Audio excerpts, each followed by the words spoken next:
Tonight on the 10 o'clock news, hearts are heavy in Baker County, where a 10-month-old child has died after investigators say that child was left in a hot car. I just can't even imagine what that poor baby went through. I mean, to sit there and suffer, to me, that's suffering for a child. It happened this afternoon on State Street in Macclenny. News4JAX reporter Eric Avanier spoke with that heartbroken neighbor you just heard from. Eric's joining us live with what he's learned about this tragedy.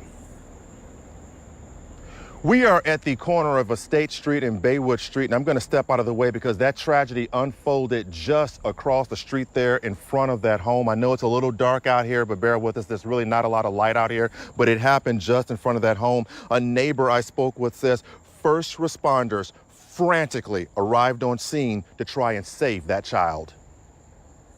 It was inside this driveway on State Street that leads to this home where deputies and paramedics were called in response to a 10-month-old child that was left in a hot gray SUV. At the time this all happened, outside temperatures were already in the 90s. I just can't believe a baby lost her life because of somebody being irresponsible. Amanda Steiger is a neighbor who says shortly after 1 p.m., her adopted child ran inside and told her police cars and paramedics were next door. She came outside and saw something she says she was not expecting. A paramedic coming out with a young child, pretty much looking lifeless, into their arms and put it into the ambulance, and then they took off, and then I heard the woman screaming, "My baby, my baby." Details of how and why the child was left in the vehicle are still under investigation.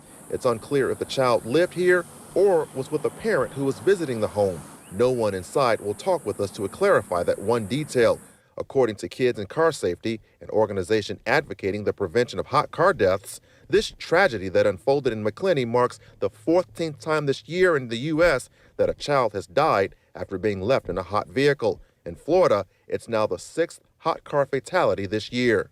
This is so sad because, you see it almost every summer that people leave their children in a hot car when they go shopping or they forget their child when they go into their home. This is totally devastating.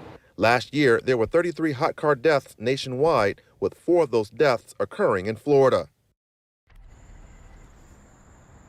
Again, this is all still under investigation, and according to our sources, criminal charges are expected to be filed. Reporting live in Baker County, Eric Avanier, Channel 4, the local station.